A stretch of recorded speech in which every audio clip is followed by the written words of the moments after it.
I was 29 that year, early fall, when I agreed to watch over a small farm cabin for a man I barely knew. It was somewhere in the Midwest, far enough from the nearest town that my phone lost signal 5 miles out. The place had one gravel road, one rusted gate, and fields that stretched so wide they made me feel smaller every time I stepped outside. I told myself it would be quiet work, just a week alone, making sure no one broke in before the property was sold. The cabin sat in the middle of the land like it had been dropped there and forgotten. One story, weathered wood, a tin roof that rattled when the wind picked up. There was an old barn behind it, half collapsed on one side, and several empty animal pens with broken fences. The fields had not been farmed in years. Tall weeds and dry corn stalks from some long ago season stood stiff and pale, whispering when the wind passed through them. Inside, the cabin smelled like dust and mouse droppings. The furniture was old but usable. A narrow bed, a table, 2 chairs, and a small couch with a tear down the side. The windows were small and cloudy. There were no curtains. At night, the darkness pressed right up against the glass like a solid thing. I noticed right away that the door locks were weak. The frame was cracked near the handle, as if someone had kicked it before. I told myself it was probably years ago, maybe vandals. The first day passed slow and quiet. I walked the land to get familiar with it. I found old boot prints near the barn that looked recent. The dirt was still loose, not packed down by rain yet. I tried to convince myself they were mine, but they were too big. The heel pattern was different. I felt a tight feeling in my chest but ignored it. Farms attract people passing through, I thought. Hunters, maybe. That night, the wind picked up after sunset. The tin roof clicked and popped as it cooled. Every sound felt louder in the cabin. I barely slept. Around midnight, I heard something scrape outside, slow and heavy, near the side of the building. It sounded like metal dragging against wood. I lay still, staring at the ceiling, listening. After a while, it stopped. I waited for footsteps, breathing, anything. Nothing came. I told myself it was an old sheet of tin from the barn catching the wind. The next morning, I walked around the cabin. On the side wall, I saw fresh scratch marks in the wood near the window. Long, uneven lines, too high to be from an animal like a raccoon. The ground below was scuffed, as if someone had stood there for a while. I felt cold even though the sun was out. I checked the barn next. Inside, the smell was strong, like sweat and rot. There were empty food cans stacked near the back wall. A dirty blanket lay in the hay. Someone had been staying there recently. I considered leaving then. I stood in the doorway, looking out across the fields, thinking about the drive back. But pride and money kept me there. I convinced myself whoever had been around was gone now. Maybe a drifter passing through. Maybe they moved on. That afternoon, I noticed more signs. The latch on the old chicken coop had been opened. Footprints led from the barn toward the cabin and then disappeared into the tall weeds. I started keeping the door locked even during the day. I moved a chair against it at night. I kept a flashlight and a heavy wrench by the bed. The second night was worse. Around 2 in the morning, I heard footsteps outside. Slow, deliberate steps crunching on gravel. They moved around the cabin, stopping near each window. I could hear breathing, shallow and close. I stayed completely still, barely breathing myself. The steps stopped near the door. The handle moved slightly, testing. The lock held. After a long time, the steps moved away. I did not sleep after that. At dawn, I found muddy handprints on the door. The shape of fingers was clear, pressed hard into the wood. My stomach turned. I packed my bag, fully ready to leave, but when I went outside, I saw my car. One of the tires had been slashed. Clean cut, deep enough to flatten it completely. I stood there, staring at it, feeling trapped. There was no signal on my phone. The nearest neighbor was miles away. I felt like the land itself was keeping me there. The day dragged on. I stayed inside mostly, watching through the windows. In the late afternoon, I saw movement near the barn. A figure hunched, moving between the broken boards. I could not see a face, just the shape of a person. They moved with purpose, not like someone passing through. I realized then that they had been watching me since I arrived. As evening came, I prepared myself as best I could. I blocked the door with the table and chairs. I shut and locked every window. I kept the lights off to avoid being seen. The sun went down, and the farm fell into complete darkness. No streetlights, no passing cars, just wind and insects. Near midnight, the noise started again. Footsteps closer this time. I heard the scrape of metal, the sound of something being pried.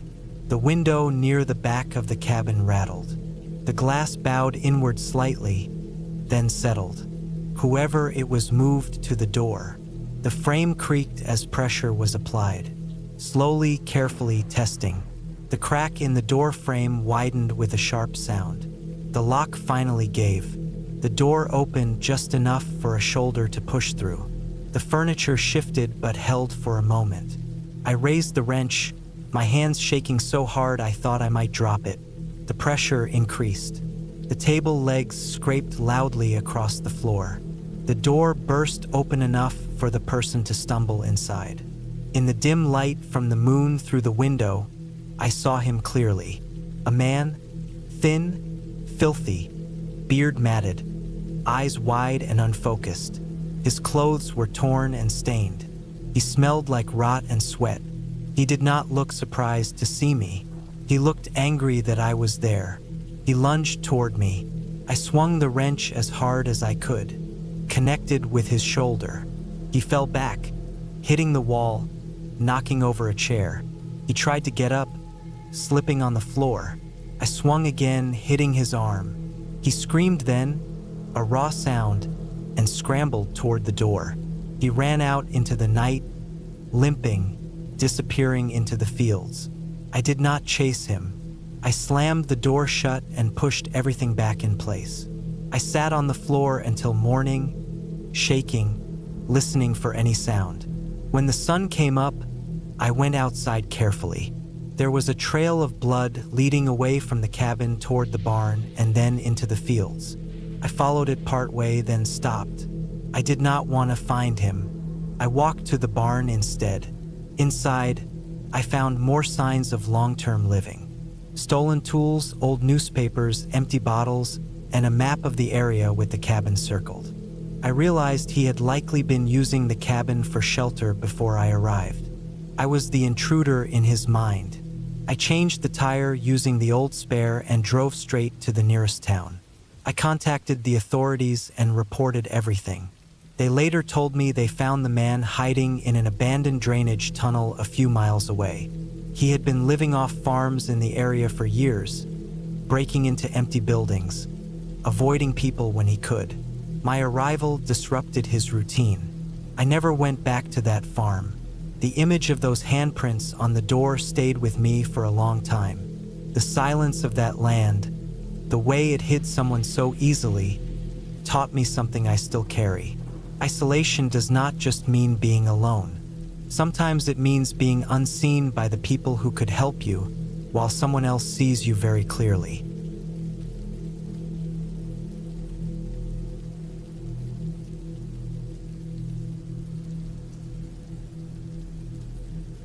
I never planned to go back there.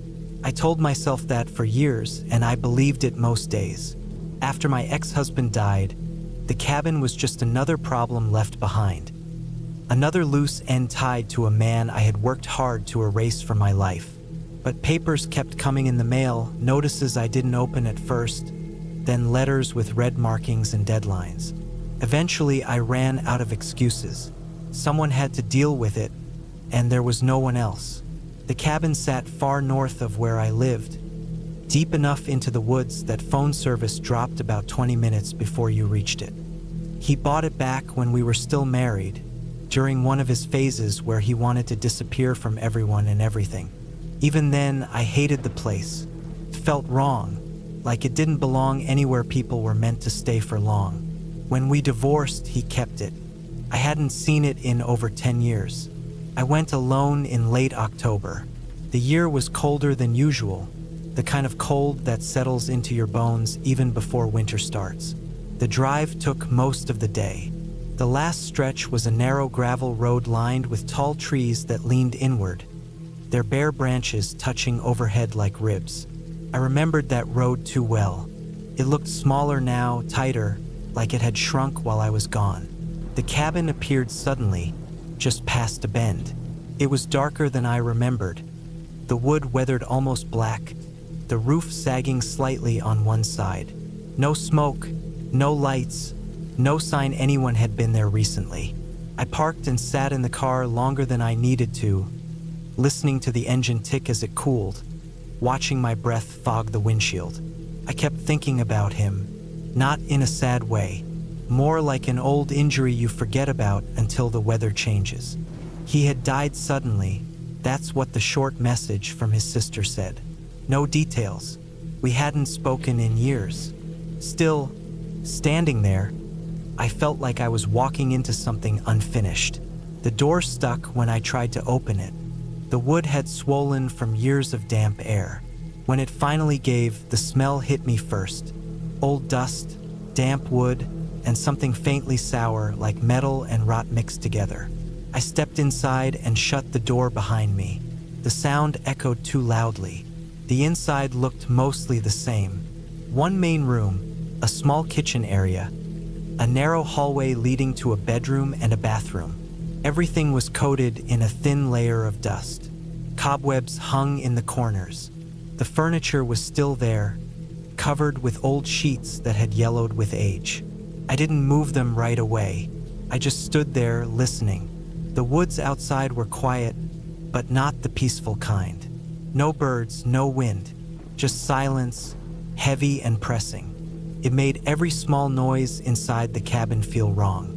My boots scuffed the floor louder than they should have. When I set my bag down, the zipper sounded like it tore through the room. I started with practical things. That's how I always dealt with stress. I opened windows, even though the air outside was cold, just to let the place breathe. I checked the power. It still worked, surprisingly. The lights flickered on, weak and yellow. The hum they made was low and uneven, like the cabin was struggling to stay awake. As I moved through the rooms, memories crept in without permission. Him pacing the floor late at night. Him sitting at the table, staring at nothing for hours. Him insisting the cabin was peaceful, that it helped him think. Back then, I thought he was just restless, unhappy. Standing there now, I wondered if there was more to it. In the bedroom, the bed was still made, the blanket stiff with age. His clothes hung in the closet, untouched. Jackets, flannel shirts, boots lined up on the floor. Everything was exactly where he left it. It felt less like an abandoned place and more like a paused moment, waiting for someone to press play again. I found the first odd thing in the kitchen. One of the cabinets wouldn't open all the way. Something inside was blocking it. When I forced it open, a stack of notebooks slid out and hit the floor.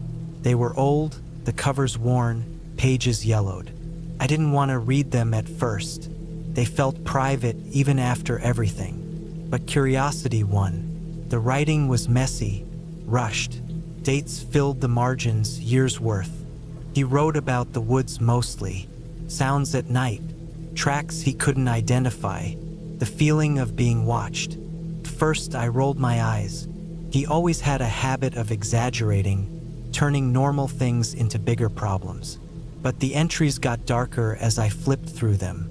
He wrote about hearing someone walk around the cabin at night, about finding things moved, even when he was sure he locked the door.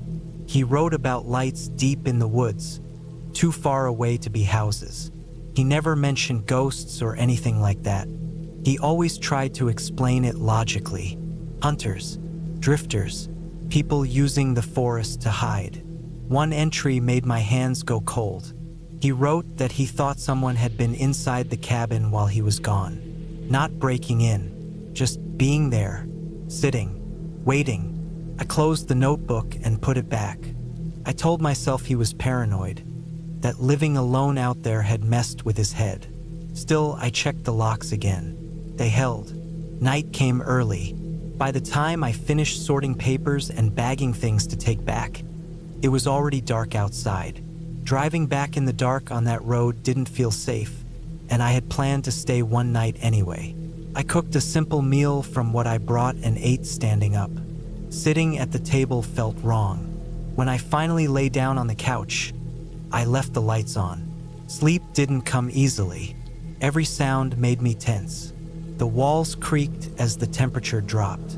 Something scratched against the side of the cabin, slow and dragging. I told myself it was a branch or an animal. That's what it always is. Sometime after midnight, I woke up suddenly. No noise had woken me. It was the absence of sound. The hum of the lights was gone. The cabin was dark. My heart started racing before my mind caught up. Then I heard it. Footsteps. Slow. Careful. Not outside. Inside. They moved from the far end of the cabin toward the main room. Each step placed deliberately, like whoever it was knew the floor well enough to avoid creaks.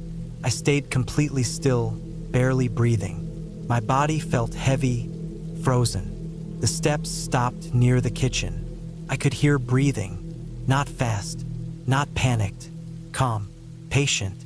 I thought about the notebooks, about the way he described waiting. After what felt like hours, the steps moved again, back the way they came. The bedroom door opened and closed softly, then silence. I didn't move until morning. When light finally filled the room, I stood up slowly, my muscles stiff and sore. I checked the locks. Still locked. No windows open. No signs of forced entry.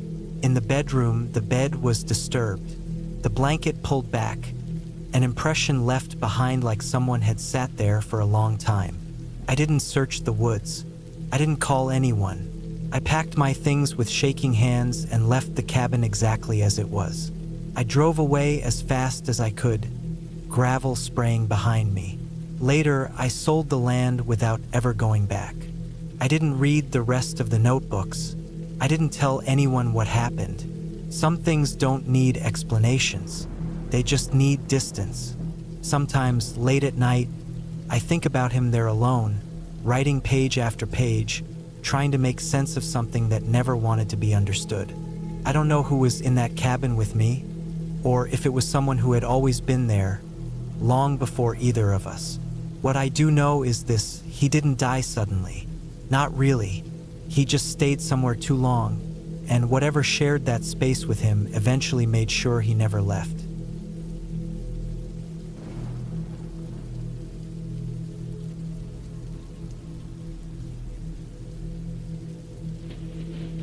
It was the spring of 2018 when I decided to take a few days off work and head to a cabin I had rented deep in the woods of northern Vermont. I was 32, tired of the constant hum of the city, and wanted nothing more than a quiet weekend with my dog, Max, a big, shaggy German Shepherd mix who had been with me for almost 6 years. Max was usually calm, but he had this instinct, a kind of alertness that always made me feel safer, even in the most ordinary situations. The cabin itself was older, built in the late 70s, and I had chosen it mostly because it was secluded, about 4 miles from the nearest dirt road.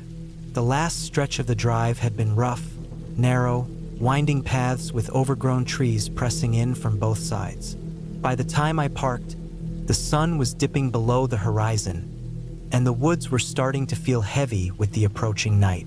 Max jumped out immediately, sniffing the air, his tail low but stiff. He always hated being stuck in the car for too long.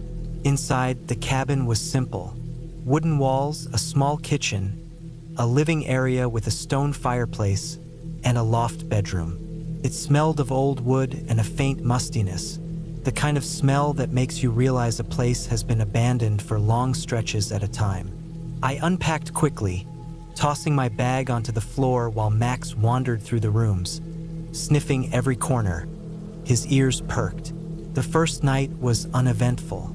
I lit the fireplace, and we sat there while I poured myself a cup of coffee from a small pot I had brought. Max lay by my feet, his body rising and falling slowly as he slept. Outside, the wind whispered through the trees, a constant rustling that was more noticeable than anything else. I remember thinking how peaceful it was, and how much I needed this. Just me and Max, away from everything. The second day started quietly.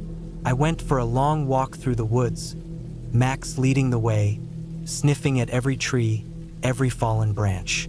I had a map, but the trails were faint and overgrown.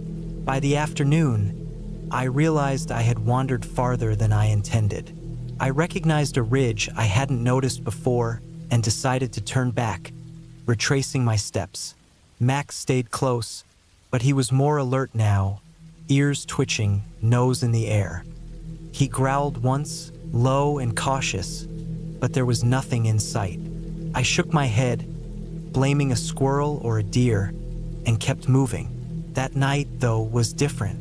I had just settled into bed in the loft, Max at my side, when I heard it, a scraping sound at the side of the cabin. It was slow, deliberate, like someone dragging something across the wall.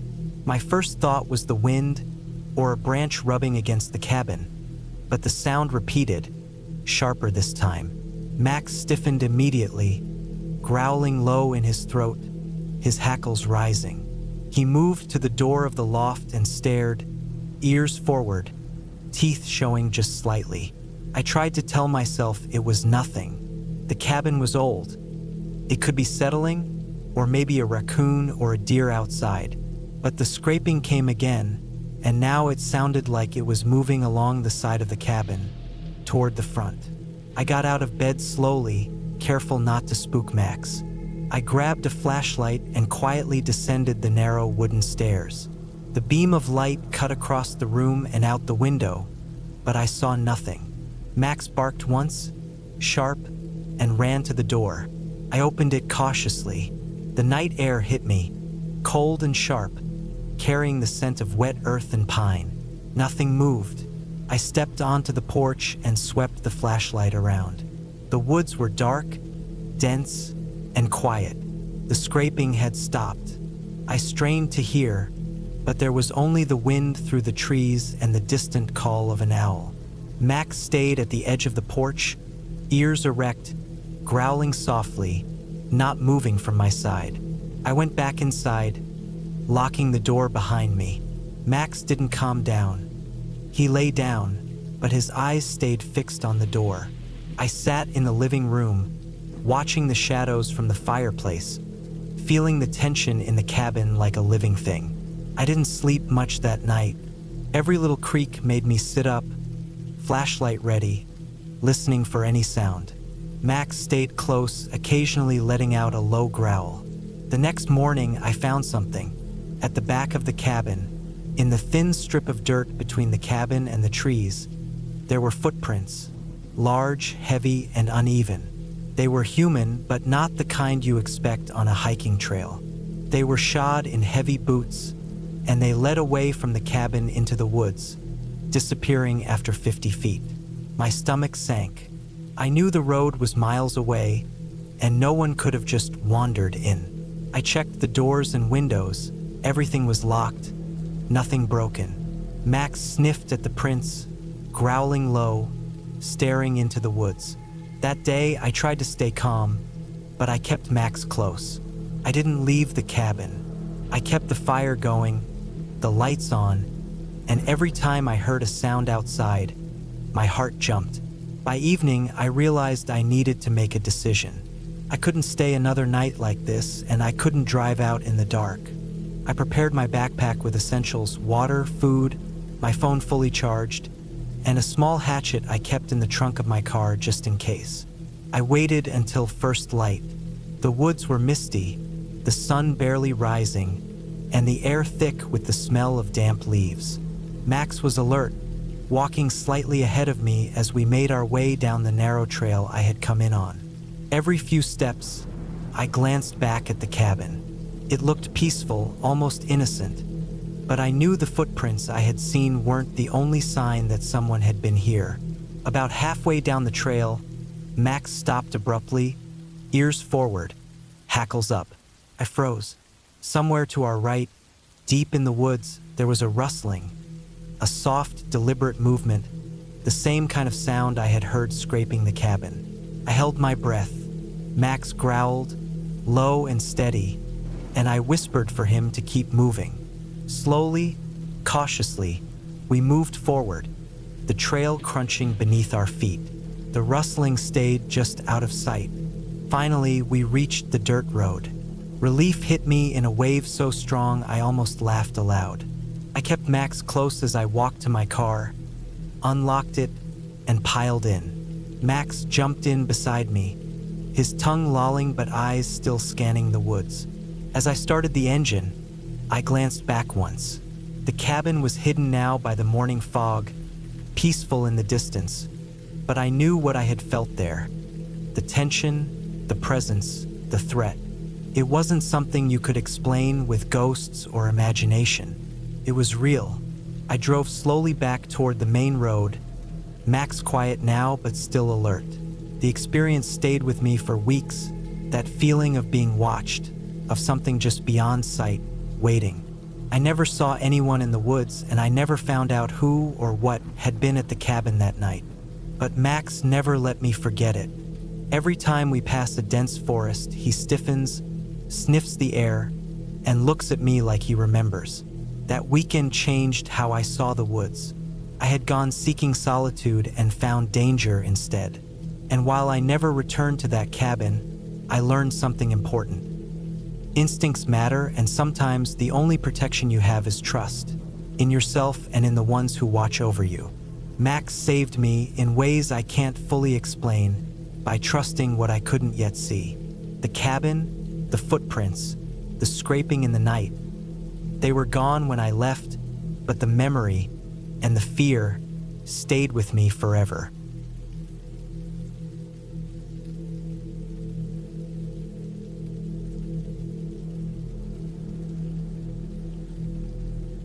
I was 27 that year, late fall, when I decided to take a few days off and go out into the hills alone. It was 2014, and I had just quit a warehouse job that had burned me out. I wanted quiet, space, and time to clear my head. I found an old logging road on a map that cut through a stretch of state land that barely anyone visited anymore. No campgrounds, no signs, no phone service. That was exactly what I wanted. I parked my truck at the end of the gravel road and walked the rest of the way with a pack on my back. The air smelled like wet leaves and cold dirt. Everything felt heavy and still, the kind of quiet where you hear your own breathing too clearly. I planned to camp for 2 nights and then hike back out. I had done trips like this before and felt confident enough, maybe too confident. About an hour into the hike, I noticed an old structure off the trail. It was barely visible through the trees, dark wood against darker shadows. When I pushed closer, I realized it was a cabin. Not a nice one, not something built for comfort. It looked like a rough hunting or logging cabin, maybe built in the 1950s or earlier. The roof sagged in the middle. One corner leaned like it had given up holding itself straight. The windows were broken and covered with warped boards nailed from the inside. I told myself I would just look and move on. I did not plan to go inside. That changed when the wind picked up and rain started falling. Slow at first and then steady. The temperature dropped fast. I stood there getting soaked, staring at the cabin, weighing my options. Setting up a tent in the rain with fading light did not sound smart. The cabin looked bad, but it looked dry. The door was still there, hanging on bent hinges. I pushed it open with my boot, creaked loud enough to make my shoulders tense. Inside, the air smelled like old wood, mold, and something sharp like rust. The floor was dirt in some places and warped planks in others. Light came in through cracks in the walls and roof, thin lines cutting through dust. I stepped inside slowly. I checked the corners, the back wall, the ceiling. I saw old cans, broken glass, a rusted stove, and a pile of rotten blankets in one corner. No fresh trash, no food wrappers, no sign anyone had been there recently. That helped me relax a little, but not much. I decided to stay the night. I cleared a spot on the floor, laid down my pad and sleeping bag, and made sure my pack was within reach. I did not start a fire. The stove looked unsafe, and smoke would have nowhere to go. I ate cold food and listened to the rain hit the roof. As night came, the cabin felt smaller. Every sound felt louder. The wind pushed through cracks and made the walls groan. I told myself it was just an old building settling, just weather, nothing more. I had heard those sounds before in old barns and sheds. Sometime after midnight, I woke up suddenly. I did not know why at first.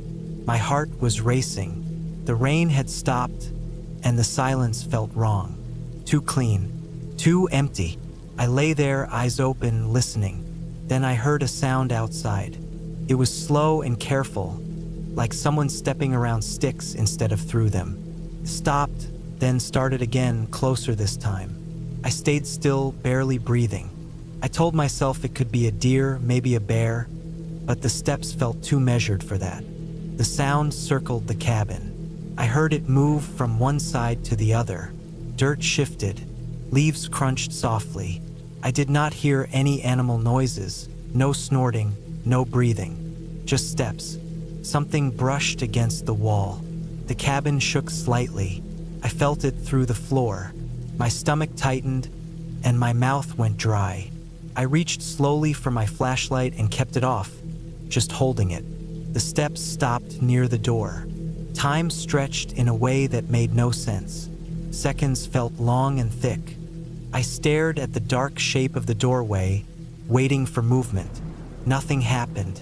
After a while, the steps moved away again, slow and careful, fading back into the woods.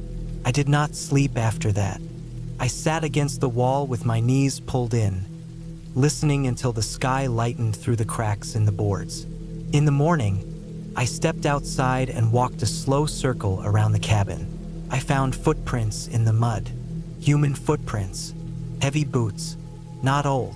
The edges were sharp, not washed away by rain. Whoever it was had been there recently, maybe that night, maybe watching. I told myself to pack up and leave. I should have done that immediately. Instead, I told myself another story. I told myself it was probably a local passing through, maybe another hiker who moved on. I told myself I was overreacting. I stayed. That was the mistake. I spent the day hiking short loops around the area, never going far from the cabin. I kept noticing small things that felt off. A tree branch snapped that I did not see fall. A smell of smoke that came and went. Marks on trees that looked like old trail signs but did not match any system I knew. When evening came, the sky turned gray and flat. The forest felt closed in. I locked myself back in the cabin by wedging a heavy piece of wood against the door. It was not much, but it made me feel better. That night, the sounds came back. This time they were closer, heavier. I heard something scrape along the wall, then the slow creak of the door being tested. The wood I wedged there shifted slightly. My chest felt tight. I held my breath and listened. The door did not open. After a while, the pressure stopped. Footsteps moved away, then came back again. I smelled something sharp, like gasoline, faint but real. That was when panic set in, clear and cold. I understood then that this was not an animal and not someone just passing through. Someone knew I was there. Someone had decided to come back. I waited until the sounds moved away again. Then I acted fast. I packed what I could quietly. I did not turn on my light. I slid the wedge away and eased the door open just enough to slip through.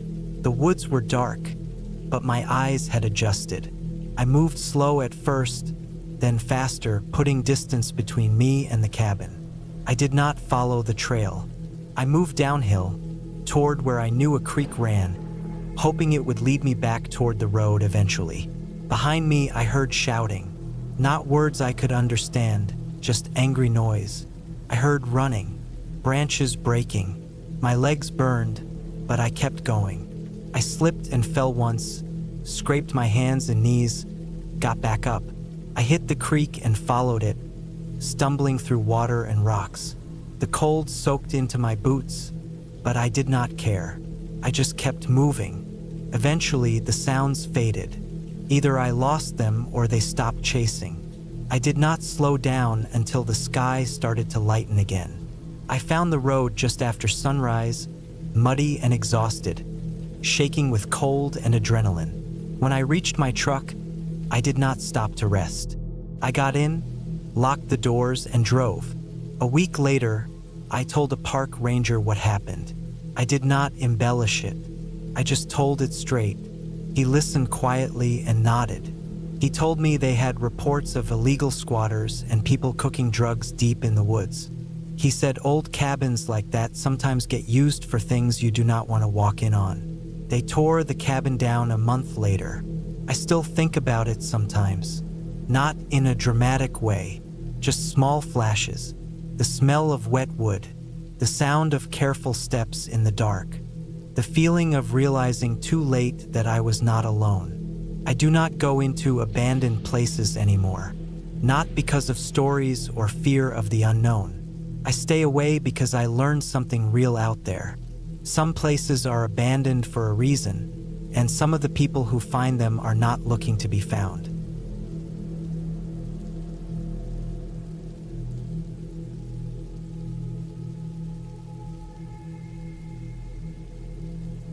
I was a seasonal park ranger in the late summer of 2013, stationed in a stretch of protected forest that sat far from any real town.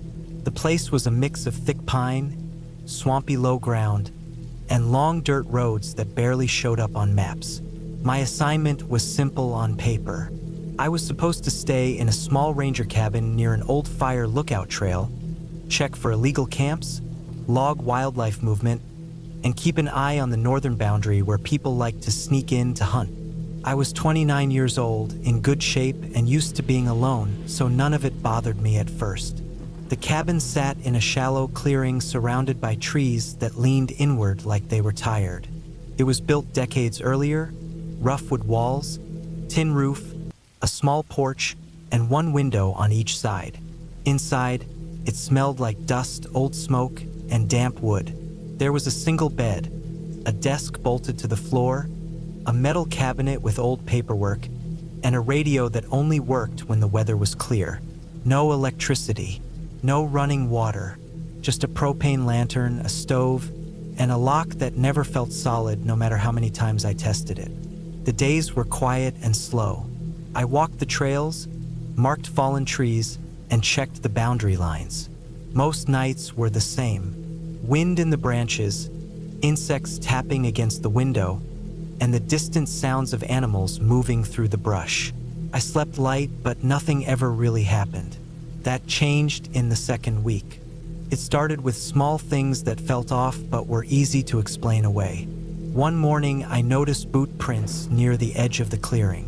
They were not fresh, maybe a day or two old, and could have been from another ranger who passed through earlier in the season. Still, they bothered me because they led toward the cabin and then disappeared near the porch. Another day, I found the trash bin behind the cabin knocked over. Raccoons were common, but these marks were too spread out, and the lid had been placed back on instead of dragged away. The forest itself felt heavier at night after that. The usual background noise thinned out.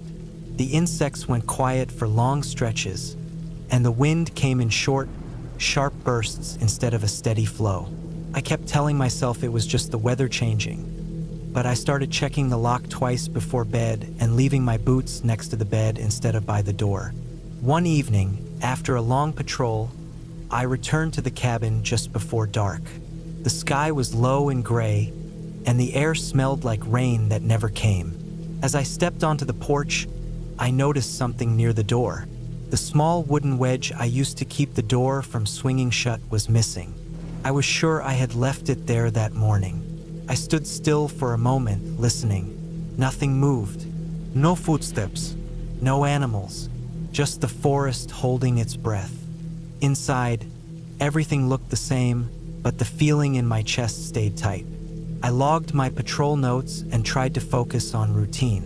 When night fell, it came fast. The darkness out there was thick, the kind that swallowed the edges of the clearing completely.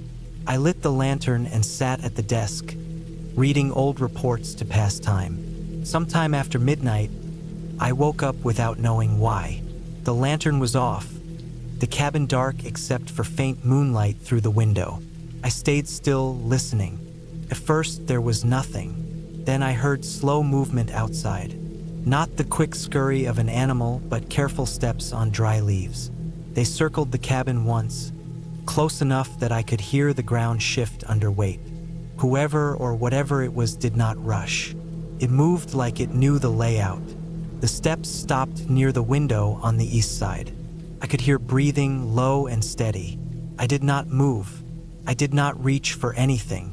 I just lay there, eyes open, heart pounding so hard it felt loud enough to give me away.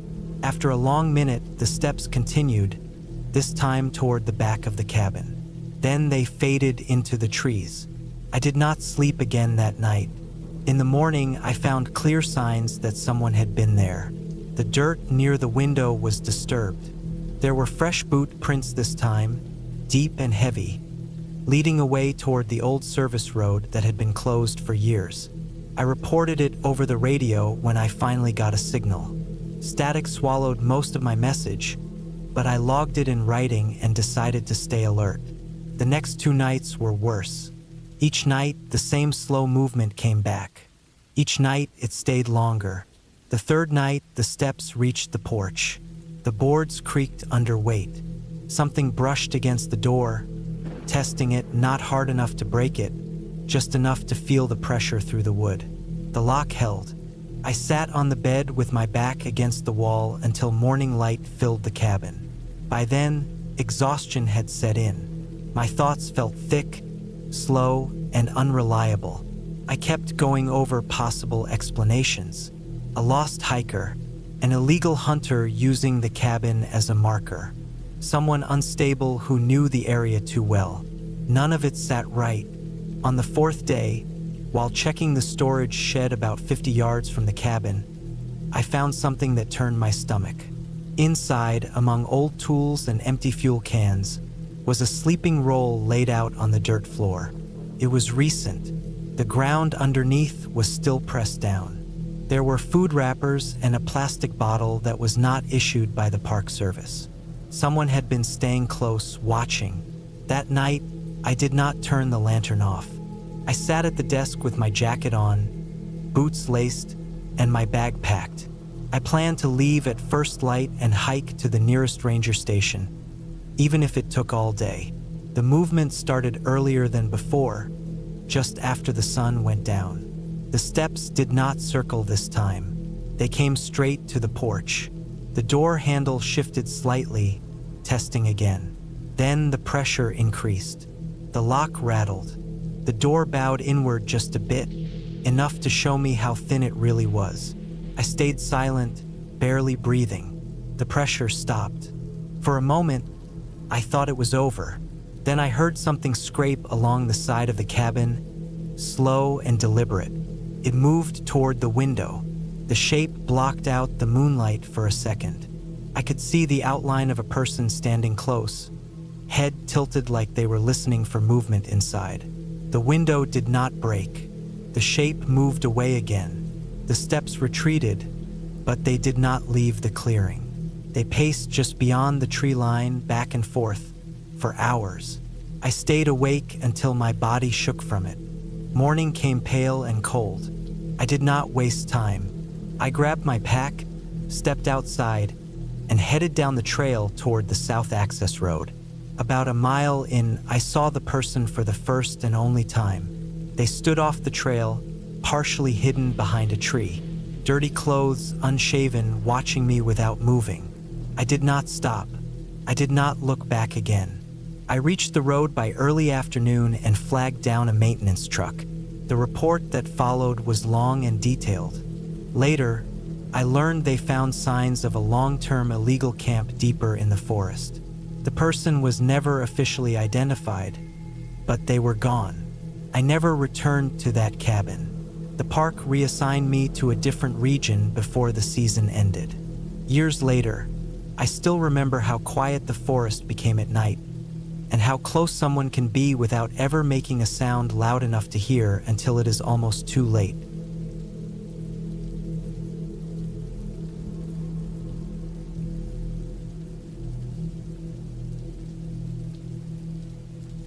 I never thought I'd go back to my grandmother's cabin in the woods of northern Maine. It had been years since I was last there, probably over a decade, and every time I thought of it, it felt like a place frozen in time, dusty, creaking, and somehow sad. My grandmother had passed away when I was 21, and the cabin, a small wooden structure tucked into a bend of pine trees, had sat empty ever since. I was 34 now, and for some reason, I felt an urge to return. Maybe it was nostalgia, maybe it was the quiet I could never find in the city. Either way, I packed my old Jeep, brought my dog, a golden retriever named Tucker, and drove the 6 hours north, feeling more anxious with every mile as the trees thickened and the roads narrowed. When I arrived, the cabin looked exactly like I remembered. Weathered gray planks, a sagging roof, windows streaked with years of rain. The front porch had boards that creaked under my weight, and the smell hit me immediately. Damp wood, mold, and something else, something faintly metallic that I didn't recognize at first. Tucker growled low in his throat, his ears back, and I shushed him, blaming my own nerves. I spent the first day cleaning the place, dragging out old furniture, and brushing decades of dust from the floorboards.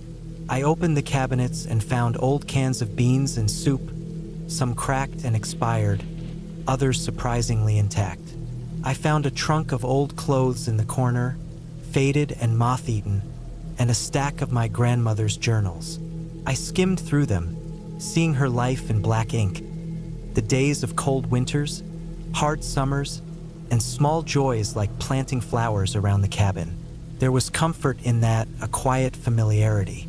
That night, the wind picked up, rattling the windows, and I felt the kind of isolation that comes from being completely alone in the middle of nowhere.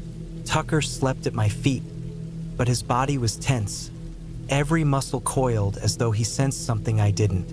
I told myself it was just the wind, the creaking of an old building, nothing more. I went to bed early, the warmth of the small wood stove barely keeping the chill at bay. The next morning, I decided to explore the surrounding property. The cabin sat at the end of a barely used dirt road, with thick pines stretching in every direction. Behind the cabin was a small shed, which had collapsed over the years.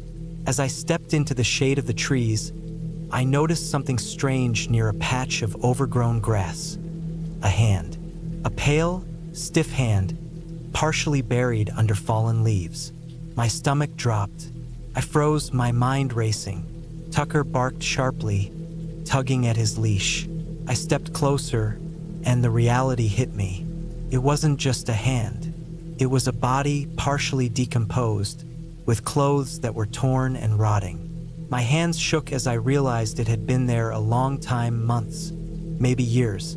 The smell hit me then, strong and sour, and I had to step back, gagging. I didn't know who it was. The body was too far decomposed to tell, but I could see it was an adult male, and the position suggested he had fallen or been left there. My heart was pounding so hard I could feel it in my ears. I didn't touch anything. I ran back to the cabin as fast as I could, Tucker practically dragging me.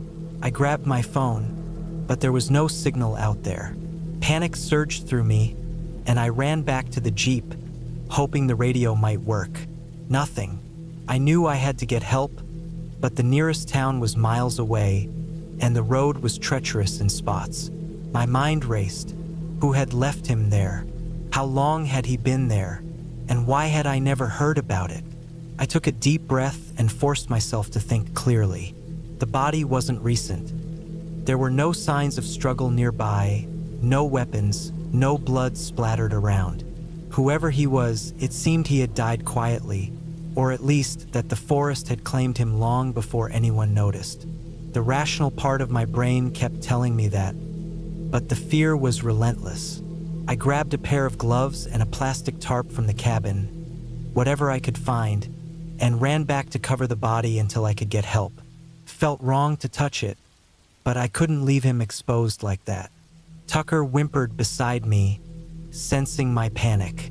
By mid-afternoon, I finally managed to get the Jeep running and drove as fast as the dirt road would allow to the nearest ranger station. I flagged down one of the rangers and explained everything, trying not to hyperventilate. They looked grim but professional. They told me to stay put while they called for backup, and I drove back to the cabin slowly, feeling a strange mix of fear and relief. Hours later, a team of authorities arrived, carrying proper equipment. They thanked me for reporting it, explaining that the body would be taken for investigation. The man, they said, was likely homeless or a drifter who had wandered into the woods and died alone. There was no evidence of foul play, but it was impossible to know for sure. The thought of a life ending alone out here made my chest tighten. Tucker sniffed around the area one last time before we left, and I promised myself I'd never come back without someone else. That night, back in my city apartment, I couldn't stop thinking about the cabin. The wind in the trees, the smell of damp wood, the hand sticking out from the leaves. It haunted me in a quiet, cold way. But there was something else, too. A sense of closure of having done the right thing. I had faced the unexpected horror, acted, and made sure the man would be treated with some dignity in death. The next week, I went back once more, this time with a ranger guiding me. The body was gone, the area cordoned off. Standing in the clearing, I felt a strange sense of calm. The forest was quiet again, indifferent to human life and death. I realized that the cabin, with its creaking floors and moldy walls, wasn't a place of evil. It was just old, abandoned, and alone, just like the man who had been found there. I spent the afternoon cleaning again, fixing a few loose boards, and walking the perimeter. Tucker ran through the pines, happy and oblivious. The sun was beginning to set, casting long shadows across the land, and for the first time in years, I felt a deep connection to the place. Not because of my grandmother or my childhood, but because I had faced something raw and real here and survived. The horror was gone, replaced by a quiet understanding. Life is fragile, and the world can be cruel, but we still have the choice to act, to care, and to face what we must. Driving back home that evening, the cabin shrinking in the rearview mirror, I felt a strange peace. The memory of the body would never leave me, but I carried it with a purpose now. The forest had reclaimed one life, and I had honored it in my own small way. And as the road stretched out before me, dark and empty, I knew I could handle whatever came next. The cabin was just a place, and the world outside was full of uncertainty. But I had faced the worst and come out standing.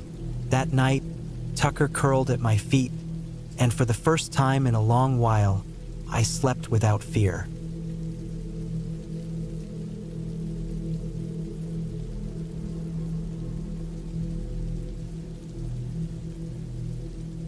I had always liked the idea of getting away from everything.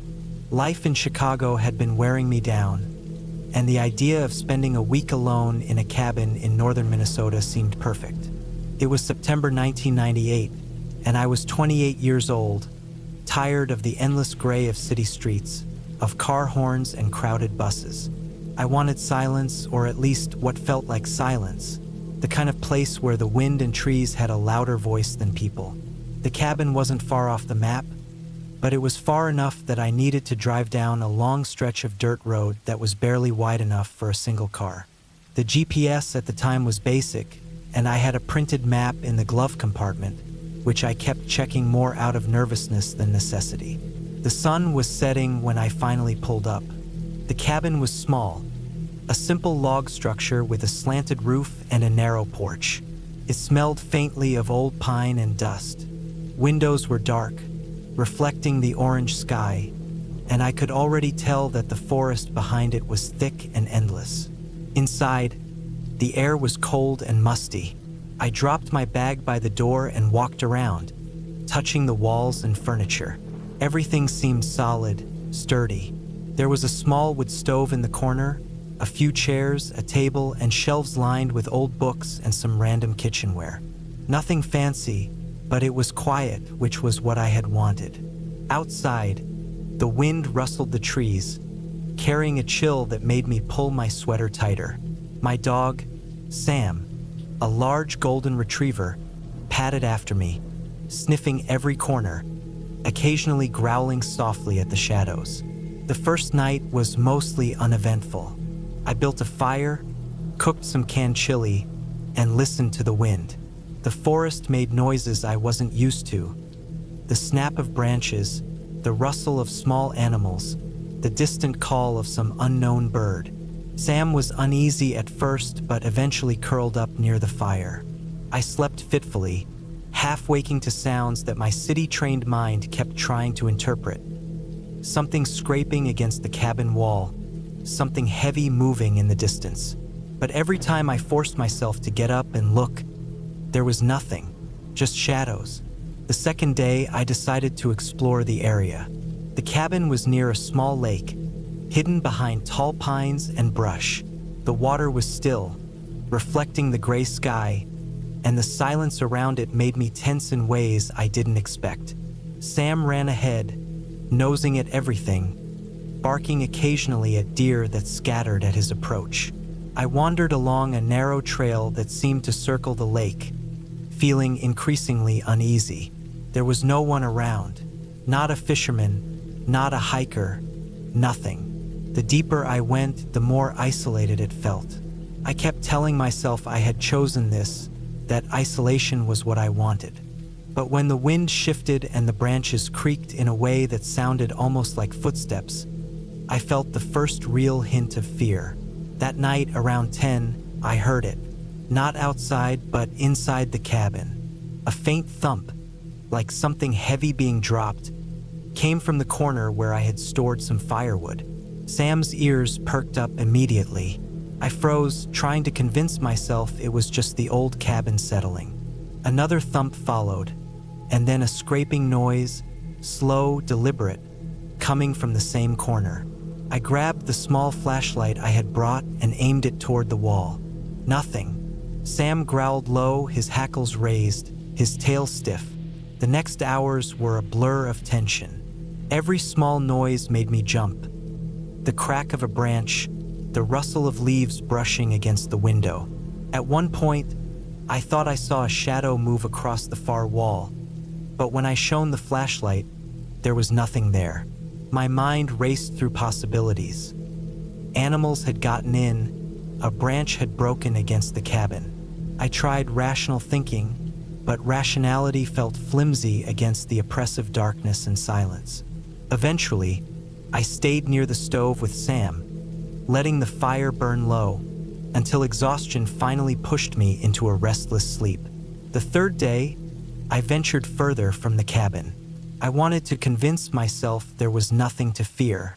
I found an old dirt road that wasn't on my map, overgrown and barely noticeable. The road twisted into the woods, and I walked it until I came to a small clearing. That's when I saw it. Tire tracks, recent, large, heavy. They led off the road and disappeared behind the trees. The clearing was otherwise empty, but the tracks made my stomach tighten. Someone else had been here, maybe even now. I called out, my voice strange and loud in the quiet, but nothing answered. Sam stood rigid at my side, ears forward, his low growl vibrating through his chest. That night, I didn't hear noises immediately. The first few hours passed in uneasy silence. Then I heard it, a faint scratching at the door. Not the wind, not an animal. It was slow, deliberate, like someone trying to see if I was home. I grabbed my hunting knife from the kitchen drawer, holding it in one hand, Sam at my side. The scratching stopped after a few seconds, but my heart was racing, pounding in a way I hadn't felt in years. I stayed awake the rest of the night, the flashlight in my hand, checking every corner of the cabin. The morning brought clarity. I realized that fear, while sharp and immediate, could also become rational if I stayed calm. I packed my essentials quickly, checked the locks, and took a careful look around the cabin. That's when I saw signs of someone or something having been there overnight.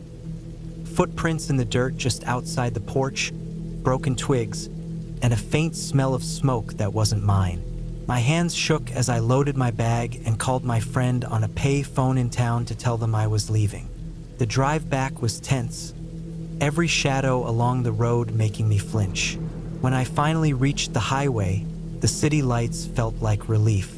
I had wanted isolation, yes, but not the intrusion of someone else in that silence. Not the realization that someone had been close enough to touch the cabin while I slept.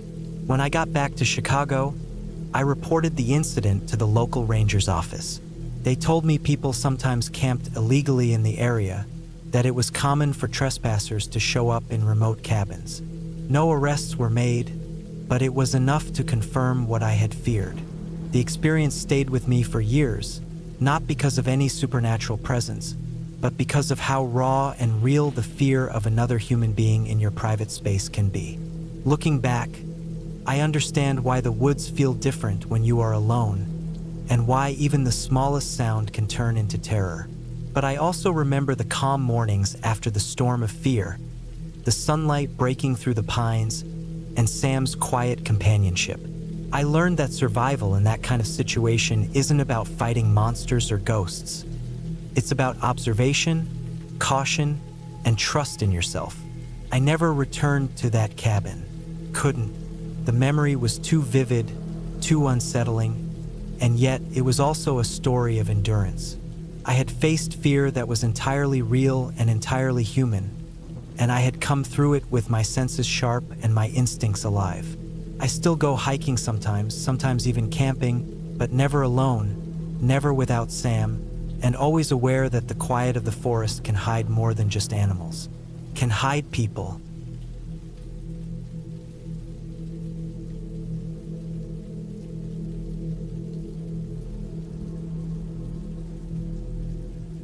I was 34 years old in the fall of 2012 when I took a week off work and drove north to a hunting cabin that belonged to a friend of a friend. The place sat deep in mixed pine and hardwood forest, miles from the nearest paved road. I had hunted most of my life, mostly deer and small game, and I liked being alone out there. The cabin was old but solid, built sometime in the late 1970s. One room, a small loft, a wood stove, a narrow porch, and a storage shed a short walk behind it. No cell service, no electricity, just propane lanterns and batteries. That was exactly what I wanted. The drive-in took most of a day. The last stretch was a dirt road that hadn't been graded in years. Deep ruts, washed out edges, and branches scraping both sides of my truck. By the time I parked near the cabin, it was already late afternoon. The light was low and yellow, and the forest felt quiet in a way that made every sound stand out. I unloaded my gear slowly, taking my time, listening. The cabin looked the same as the photos I had seen. Faded brown wood, metal roof, a single window facing the tree line. Nothing felt wrong yet. Inside, the air smelled stale, like dust and old smoke. I opened the window and the door to let fresh air move through. I checked the stove, made sure the flue was open, and stacked the firewood that had been left behind. There were old food cans on a shelf, mouse droppings in the corners, and a thin layer of dirt on everything. Normal stuff for a place that only saw people a few times a year. I set up my sleeping bag on the cot and organized my gear. Rifle cleaned and loaded, flashlight checked, spare batteries laid out. I locked the door more out of habit than fear. That first night went fine. The forest made its usual sounds. Wind through branches, small animals moving in the leaves, an owl somewhere far off. I slept lightly but comfortably. In the morning, I woke early and made coffee on the stove. The day was cold and clear. I spent hours walking the area, checking game trails and old stands. I saw fresh deer tracks and signs of elk farther uphill. I also noticed something else that didn't sit right. There were boot prints near the creek behind the cabin. Not old ones. The edges were sharp and they cut over animal tracks. I told myself it could be another hunter passing through, maybe someone lost. The land was public for miles around. Still, it stayed in my head. That afternoon, I heard a single rifle shot far off to the west. It echoed through the trees and then faded. Again, not strange, but it reminded me I wasn't as alone as I had thought. I returned to the cabin before dark, cooked a simple meal, and cleaned up. As the light faded, the forest seemed to close in. The trees blocked the sky, and the darkness came fast. I kept the lantern low and sat on the cot, reading until my eyes grew tired. Sometime after midnight, I woke up for no clear reason. The cabin was silent. No wind, no animals, nothing. That kind of silence is rare, and it pressed against my ears. I lay still, listening. Then I heard it. Slow footsteps outside, heavy enough to be a person, moving through dry leaves. They stopped near the porch. I held my breath. There was no talking, no coughing, no clear sign of what they were doing. Just the faint sound of weight shifting. I stayed still for a long time. Eventually, the footsteps moved away, circling the cabin once before fading back into the trees. I didn't sleep much after that. When morning came, I stepped outside carefully. Around the cabin, I found fresh boot prints in the dirt and leaves, different from mine, larger, deeper, and more worn. They went around the cabin and toward the storage shed. I checked the shed. The lock was still on, but the door had fresh scratches near the handle, like someone had tested it.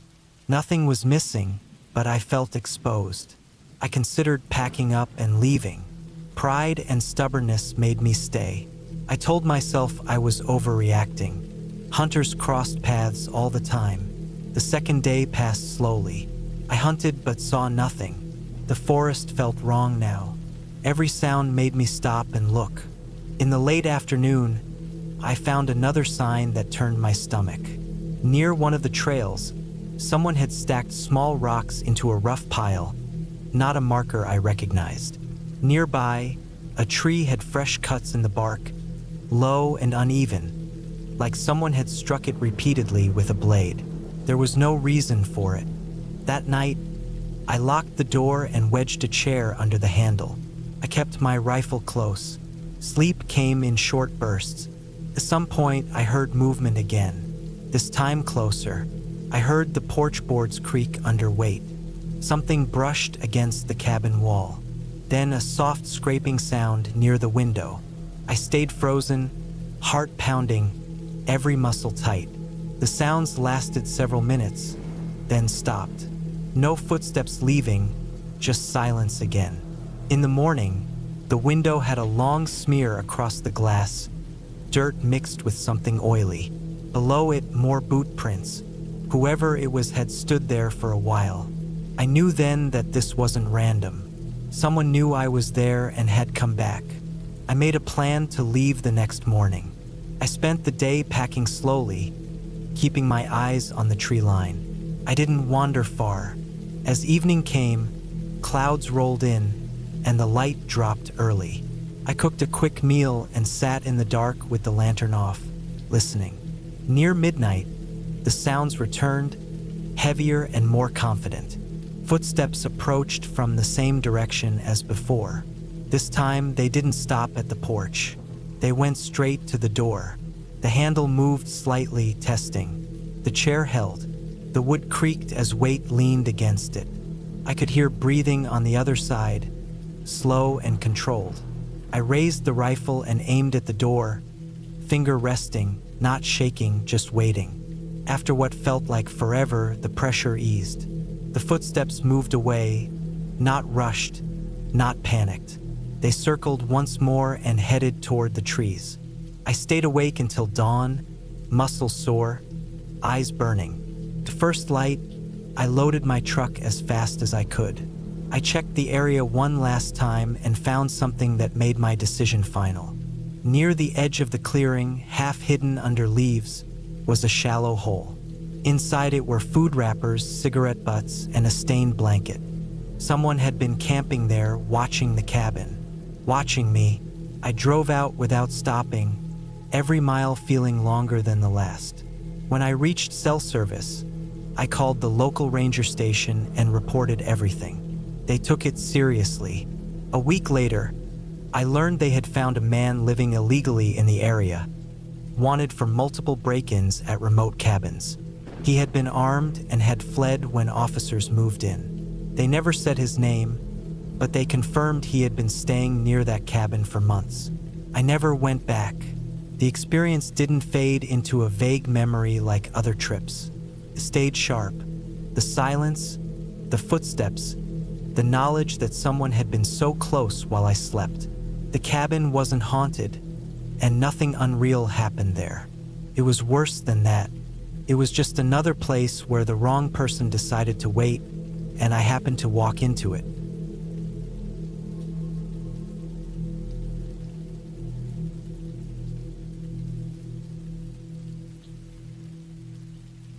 It was late October 2011 when I decided to rent a small cabin in the Scottish Highlands. I needed some time alone, away from the relentless pace of Edinburgh. I was 32 at the time, and the last year had been a mess. Job losses, a breakup that still lingered in my chest, and the quiet dread of feeling utterly untethered. The cabin was tucked into a small valley near Glencoe, accessible only by a narrow, winding road that disappeared behind dense woods. The online listing promised peace, isolation, and a rustic charm that was hard to resist, and at the price I found it, it seemed like a dream. I drove up on a cloudy evening. The air was damp, with the sharp scent of wet pine and moss. The sky had already darkened, and low clouds clung to the tops of the hills like soft, gray blankets. I remember pulling my coat tighter around myself when I finally reached the cabin. It was a single-story stone structure, with a slate roof streaked with moss, a small chimney, and a porch with a broken railing that creaked under my weight. There was no sign of anyone around, which I had hoped for, but the emptiness was heavier than I expected. The inside was simple: a living room with a stone fireplace, a small kitchen, and a bedroom with a thin mattress. Everything smelled faintly of damp wood and old smoke. I unpacked quickly, set up my sleeping bag, and made a small fire in the fireplace.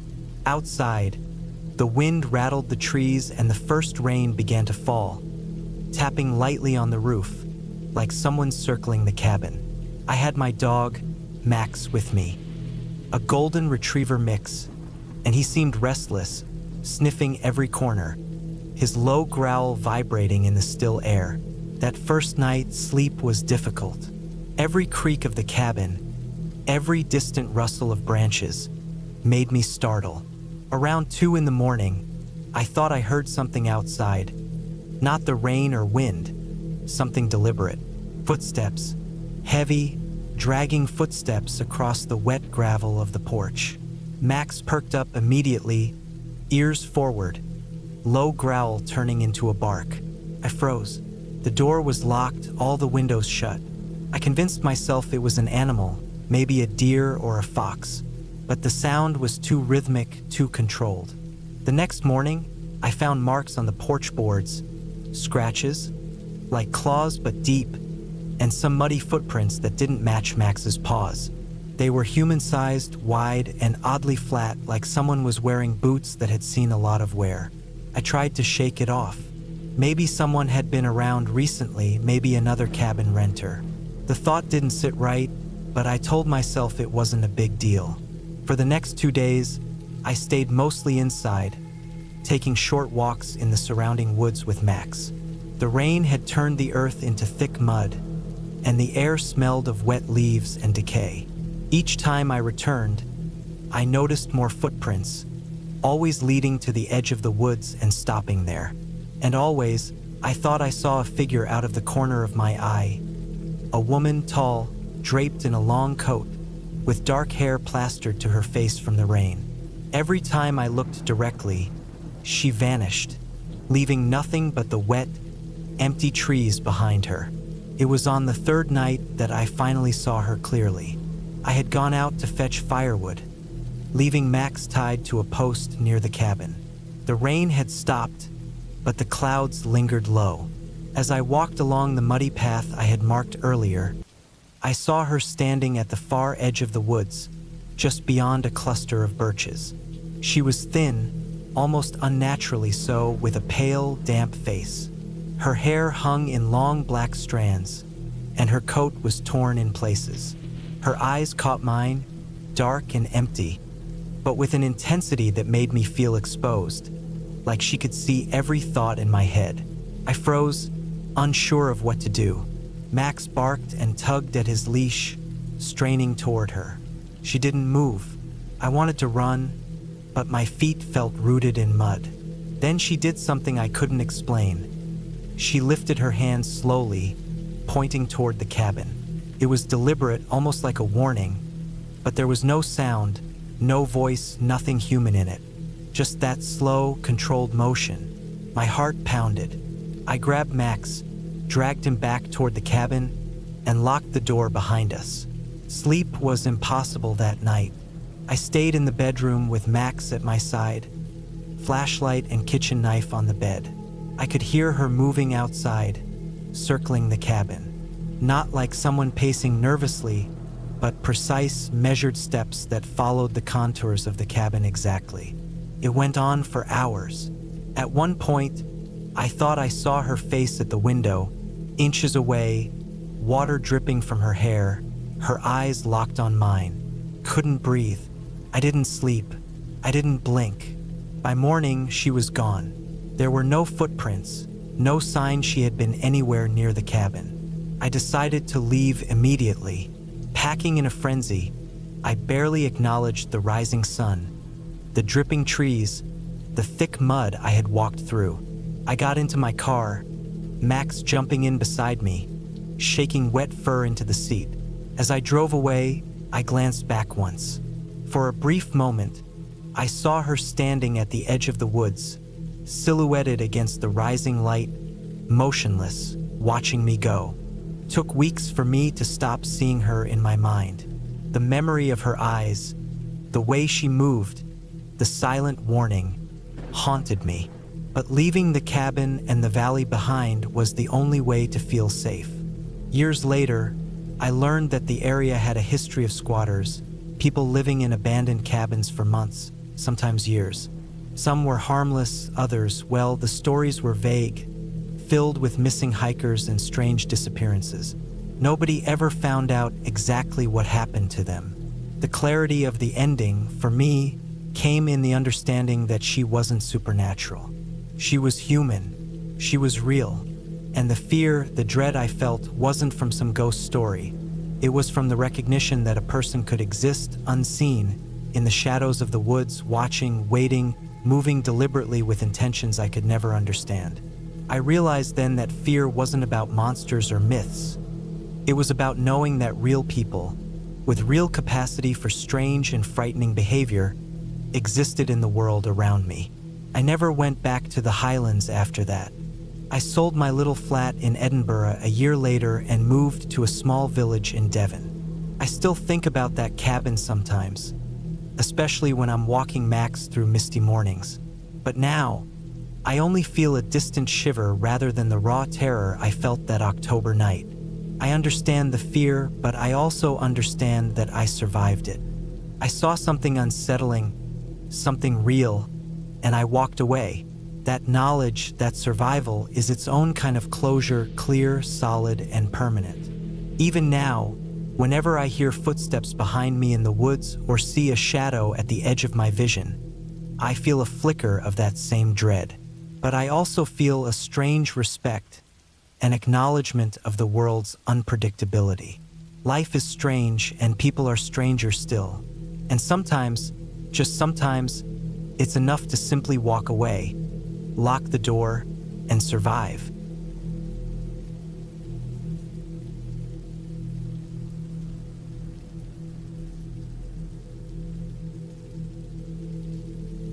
I was 29 when this happened, sometime in late October of 2016. I remember the year clearly because my phone still had photos from that trip saved in the cloud, even though I deleted them later. I had taken a week off work to clear my head. I had been sleeping badly, drinking too much coffee, and spending too many nights staring at the ceiling of my apartment. I wanted quiet. I wanted space. I rented a small, old cabin through a private listing, far from any town, surrounded by trees and hills. What I didn't realize at the time was how close it was to an old graveyard. The cabin sat at the edge of a long dirt road that looked like it hadn't been graded in years. Deep tire ruts ran through it, and tall grass grew in the middle like no one cared enough to drive fast. The trees were thick and tall, mostly pine, blocking out most of the sky. When I first arrived, the sun was already low, giving everything a dull orange color. The cabin itself looked solid but tired. The wood siding was faded, and parts of the porch leaned slightly to the left. There were no nearby houses, no power lines in sight, just silence and wind through branches. Inside, it smelled like dust, old wood, and something damp.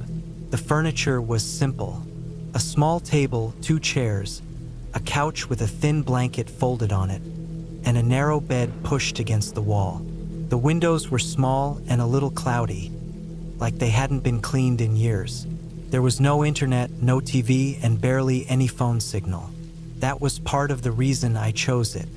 I noticed the graveyard the next morning. I had stepped outside early, coffee mug in hand, trying to wake myself up. The air was cold enough to make my breath visible. As I walked around the side of the cabin, I saw a break in the trees. Beyond it was a fenced area, maybe 50 yards away. First, I thought it was an old animal pen. Then I saw the stones. The graveyard was small, maybe 20 or 30 graves at most.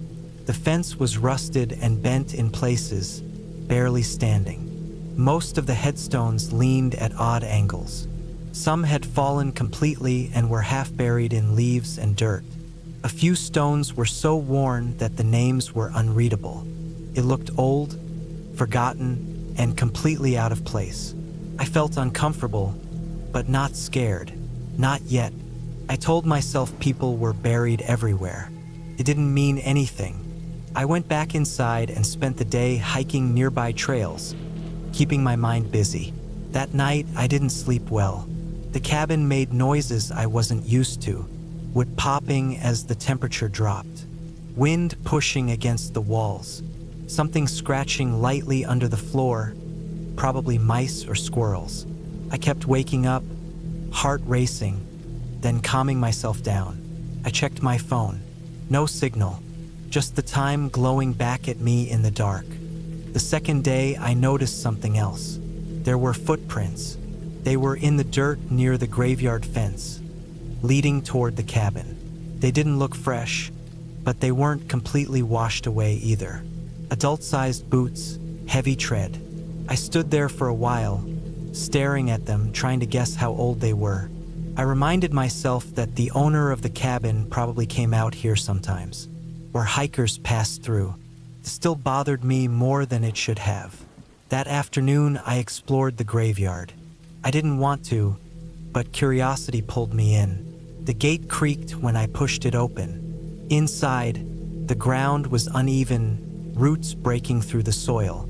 Leaves covered everything. The dates on the stones went back to the late 1800s and early 1900s. Entire families were buried there. Children, adults, people who died young, and people who lived long lives. There was nothing dramatic about it, just names and dates. Still, being there made my chest feel tight. Behind the farthest row of graves, I found something that didn't belong.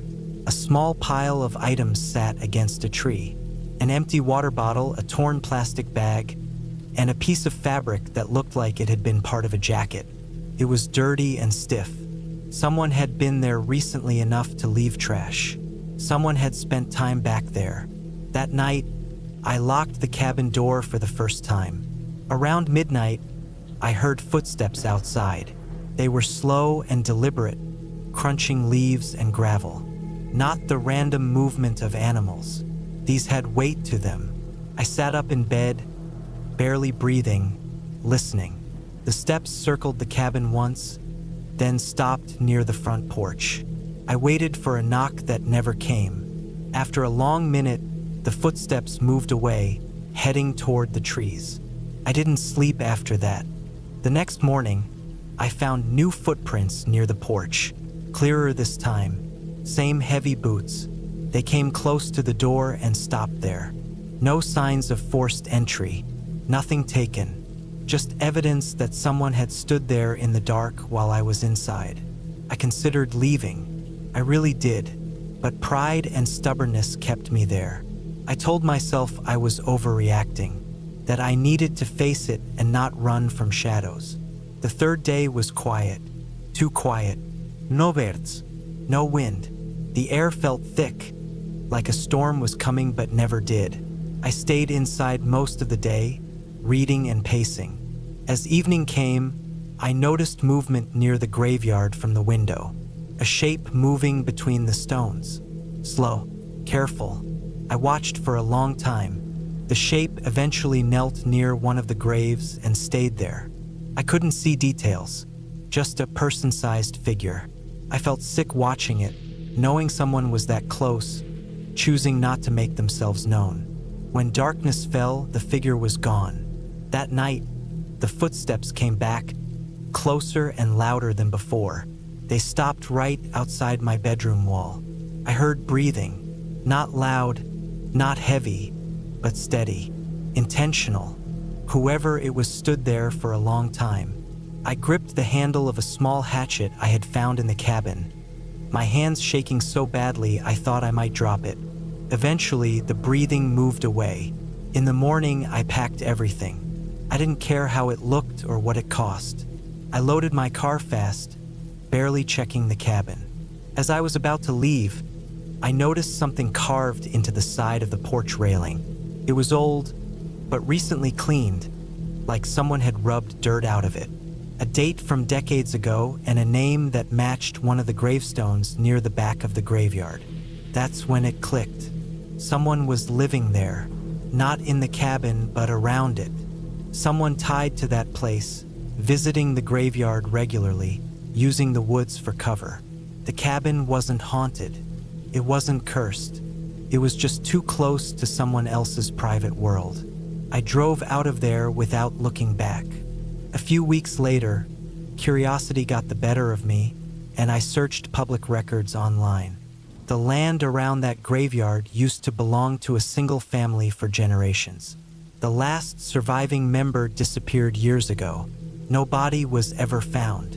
Locals believed he never left. I deleted the photos from my phone after that. Even now, years later, I still think about how thin the line was between a quiet retreat and something much worse.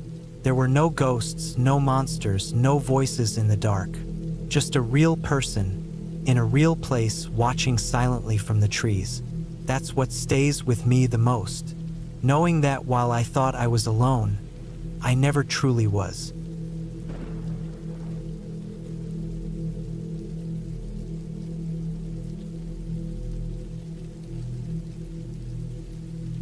I was 32 years old when this happened, and it was the fall of 2016. I had just taken a short break from work and decided to stay alone in a rented cabin far from town. The place was in eastern Montana, miles away from the nearest paved road. The land around it was dry, wide, and quiet in a way that made every sound feel bigger than it should. The cabin sat in a shallow valley with tall grass, broken fences, and old cottonwood trees that had lost most of their leaves. I picked that place because I wanted silence and space. I did not want people. I did not want noise. I did not want anything unexpected. The cabin was small and old, built from dark logs with a low roof and a metal chimney. It smelled like dust, wood, and cold air that had been trapped inside too long. The windows were narrow and scratched, and the door did not close cleanly unless I pushed hard on it. Inside, there was a small kitchen, a single table, a couch with a thin blanket, and one bedroom. There was no internet and no cell signal. I had brought food, water, and a battery radio. I planned to stay for 5 nights. The first day passed without anything strange. I unpacked, cleaned the counter, and checked the locks. The sun dropped fast behind the hills, and the temperature fell with it. At night, the wind moved through the grass and made soft, dragging sounds against the cabin walls. I heard animals far off, maybe coyotes, but nothing close. I släppte fine. The second day felt heavier. The quiet was deeper, like the land was holding its breath. I walked around the area and noticed old footprints near the tree line. They looked human, but worn down, as if they had been there for a long time. I told myself it could be the owner of the cabin or someone passing through months earlier. Still, the sight stuck with me. That night, I woke up just after midnight. I had no clear reason for it. The air felt wrong, colder than before. I lay still and listened. First, there was nothing. Then I heard movement outside. It was slow and careful, not like an animal running or digging. It sounded like footsteps in dry grass, stopping, then starting again. They moved around the cabin, not close to the walls, but wide, like whoever it was wanted to stay just out of reach of the light. I stayed quiet. I did not move. I did not turn on the lamp. After several minutes, the sound stopped. I waited longer, then longer still. Eventually, I fell asleep again. The next morning, I found marks in the dirt near the cabin. They were clearer than the older ones I had seen before. Bare footprints. Long toes, deep heel marks. They circled the cabin once. I felt a tight feeling in my chest when I saw them. I packed a bag with essentials and kept it near the door. I told myself I was being smart, not scared. That afternoon, the radio picked up a local station for a short time. There was talk about missing livestock in nearby counties and warnings about people staying alert in remote areas. Nothing specific, nothing helpful. The signal faded again. The third night was worse. I was awake when the sounds started. I heard something at the edge of the clearing. It moved low at first, like it was crouching. Then it stood up. I could tell by the way the steps changed. They became heavier, more uneven. I smelled something through the cracked window. A sharp, dirty smell, like sweat and wet fur mixed together. I stayed on the couch and watched the door. My heart beat so hard I thought it might make noise. The steps came closer this time. They stopped right outside the cabin. I could hear breathing, slow, controlled, too steady to be an animal. The doorknob did not turn, but the door shifted slightly, as if pressure had been placed against it. I felt frozen. I could not make myself move. After a long time, the pressure stopped. The steps moved away. Then something else happened that still makes my skin crawl. I heard a sound that was close to a human voice but wrong. It was uneven and strained, like someone copying a sound they had heard before but did not fully understand. It did not form words. It did not need to. I knew it was meant to pull me outside. I stayed inside until morning. The next day, I decided I would leave early the following morning. I did not care about finishing my stay. I did not care about losing money. I checked my car and made sure it would start. I moved heavy furniture in front of the door and kept a flashlight and a knife with me at all times. That evening, the sky turned dark earlier than usual. Clouds rolled in and blocked the moon. The land outside went black. I felt watched the entire time, not from one direction, but from many. As night settled in, the sounds returned. This time they were closer, faster. Footsteps ran around the cabin. Something brushed against the walls. I heard scratching near the window frame. Then I heard it walk away, toward the trees. I thought it was leaving. I was wrong. Moments later, something hit the side of the cabin hard.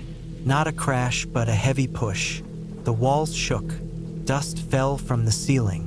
I stood up, ready to run if the door broke. Another push came, stronger this time. I heard breathing again, closer to the window. I smelled that same dirty smell. The window glass fogged from the outside, as if a face was close to it. I did not see features. I only saw the shape of a head that was not quite right. Too tall, too narrow. Stayed there for a long time. Then it moved away. The rest of the night passed in pieces. Short moments of silence broken by movement. I did not sleep. When the sun finally came up, I grabbed my bag and left the cabin without looking back. The drive out felt endless. I kept checking the mirrors, expecting to see something following me. I did not stop until I reached a small town with a gas station and a sheriff's office. I reported everything. I showed them the pictures I had taken of the footprints and the marks on the cabin. They took it seriously, more seriously than I expected. A week later, I was contacted again. They told me they had found someone living in the woods not far from the cabin. A man. He had been missing for years. He survived by hunting animals and stealing from empty properties. He wore animal skins for warmth. He had learned to move quietly. He had learned to watch people. Long-term isolation had damaged his mind. He followed lone travelers. He tried to scare them away from areas he claimed as his own. The footprints matched his feet. The smell came from the skins he wore and the way he lived. The strange sounds were his attempts to copy noises he had heard over the years. He never spoke when found. He only stared. They said locals had stories about something watching from the hills, something that walked like a man but lived like an animal. Over time, fear had shaped those stories into something else. A name, a legend, but the truth was simpler and worse. I never went back to that cabin. I never went back to that area. I learned that not every monster needs to be unreal to be terrifying. Some are just people who have been alone for too long, forgotten by the world, and left to rot in the dark until they forget how to be human.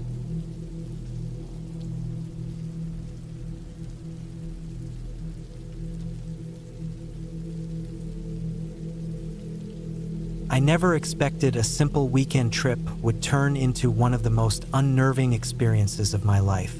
It was the autumn of 1997, and I was 28 years old. I had just gotten a few days off work and wanted to escape the city chaos. I rented a small, remote cabin in the northern woods of Vermont, somewhere near a trail map I had picked up from a tourist store in Montpelier. The cabin wasn't fancy, just a basic wooden structure with a small porch, a single bedroom, and a tiny kitchen. No running water, no cell signal, just the kind of place that promised silence and solitude. My dog, Max, a 12-year-old German Shepherd, came with me. He had been my companion for years, and I liked the idea of having someone to keep me company in the middle of nowhere. I arrived late Friday afternoon. The sun was low, slanting through the towering maples and pines. The gravel road leading to the cabin was rough, and my old pickup truck rattled like it might fall apart at any moment. By the time I pulled into the small clearing where the cabin sat, shadows had started to stretch unnaturally long across the ground. The cabin itself looked even smaller and older in person than it did in the photos. The wood was weathered and dark, and a thin layer of moss had started to creep along the roof. A small chimney leaned slightly to one side. I could see Max hopping out of the truck and sniffing around the perimeter excitedly, his tail wagging, but I could also feel his unease. Dogs can sense things like this, and Max had always been particularly sensitive. Inside, the cabin smelled of damp wood and mildew. Dust covered the corners, and cobwebs clung to the ceiling beams. The furniture was basic: a small table, 2 chairs, a bed with a thin mattress, and a rusted stove. I unpacked my bag, fed Max, and lit a small kerosene lamp I had brought along. As the orange glow filled the room, shadows danced on the walls, long and warped. Outside, the wind rustled through the trees, producing an eerie sound that made the entire cabin feel alive in a way I didn't like. I decided to explore the surroundings before dark fully settled in. The forest was dense, and the cabin was on a slight rise. The trees around me were close enough that the sunlight barely reached the forest floor, making everything feel darker than it should have been at 4:30 in the afternoon. Fallen leaves created a thick carpet, and the occasional broken branch snapped under my feet. Max stayed close, ears alert, his tail lowered. I felt a subtle tension in the air, an almost imperceptible shift in the normal calm of the woods. By evening, I had built a small fire in the stone pit outside. The flames illuminated the clearing, giving it a warm glow, but I could still feel the darkness pressing against the edges of the light. Max lay by my feet, watching the shadows, occasionally growling at something unseen. I shook it off as my imagination. Night in the woods has a way of stretching time, of making silence feel oppressive. Around 10 o'clock, I went inside to sleep. The wind had picked up, rattling the cabin in a way that made the wooden frame creak and groan. I lay in bed, Max curled at my side, listening to every sound. That's when I heard it. A faint scraping sound, like someone dragging something across the gravel outside. My heart started to race. I froze, listening. The sound came again, slow and deliberate. Not a deer or any animal I recognized. It was too heavy, too controlled. I grabbed a flashlight and slowly opened the door. The beam cut through the darkness, illuminating nothing but trees, leaves, and shadows. Nothing moved. I stepped outside cautiously, the cold night air biting my face. Max barked once, low in warning, then fell silent. That's when I saw it. Footprints in the damp gravel, starting near the tree line and leading toward the cabin. They were human, barefoot, and large, with deep impressions that suggested someone heavy. My stomach tightened. I wasn't sure if I should stay inside or try to follow them. I didn't want to provoke whoever it was. I locked the door behind me and went back to the bed. But sleep didn't come. Every creak of the cabin sounded like someone moving in the shadows. Around 3 in the morning, I heard it again. A soft knock, then silence. Not the gentle knock of a branch hitting the cabin, but deliberate, cautious, like someone was testing the door. Max growled and stood, hackles raised. I kept perfectly still, telling myself it could be an animal. But deep down, I knew it wasn't. When dawn finally broke, I got up and went outside to inspect. The footprints were gone. The gravel was undisturbed, as if no one had been there at all. Max sniffed around but showed no signs of alert anymore. I tried to convince myself it was a dream, a result of exhaustion and the isolation. I decided to hike down the trail toward the main road, both to calm my nerves and check that I could actually leave if necessary. The forest was brighter now, but the tension lingered. The further I walked, the more I noticed subtle signs. Broken branches in strange places, patches of dirt that looked like someone had knelt or crouched there. Even slight disturbances in the leaves as if someone had brushed past.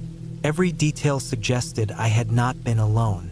By late morning, I reached the main dirt road, flagged down a passing car, and explained I needed to get back into town. The driver looked concerned but didn't ask too many questions. I returned to the cabin later that day with a small group of park rangers I had called from town. They inspected the area thoroughly. They found nothing conclusive, no human evidence, no signs of forced entry, nothing to explain the strange disturbances. But they did note that the cabin's location was remote, secluded, and perfect for someone trying to remain unseen. After that, I spent one last night in the cabin, unable to shake the feeling that someone had been watching me. I kept the doors locked, and Max never left my side. The night passed slowly, filled with every small sound amplified into something sinister. But morning came without incident. I packed everything quickly, loaded Max into the truck, and left. Looking back now, years later, I understand that the fear wasn't about ghosts or the supernatural.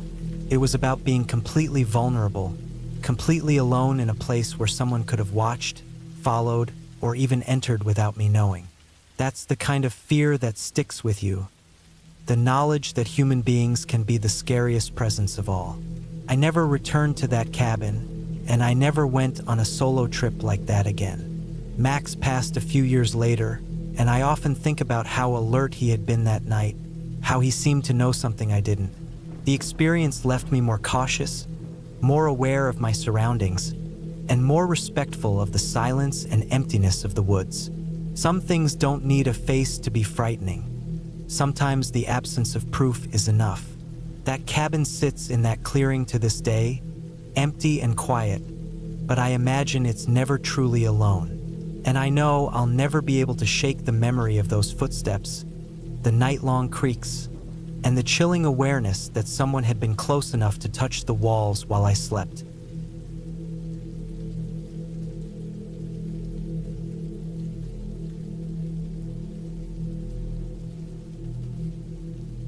I was 29 years old in the fall of 2014 when this happened. I remember the year clearly because I had just quit a warehouse job in Eastern Oregon and took a short-term contract doing land survey cleanup work near the edge of the Malheur National Forest. The cabin wasn't meant for comfort. It was a small, old-service cabin the county used decades ago for fire watch crews. One room, a lean kitchen corner, a narrow bunk, and a metal stove that rattled when it heated. I stayed there alone because the job site was too far to drive back every night, and the company didn't want to pay for a motel. The weather had been bad all week, but that night the rain turned heavy and angry. It started before sunset and didn't slow down.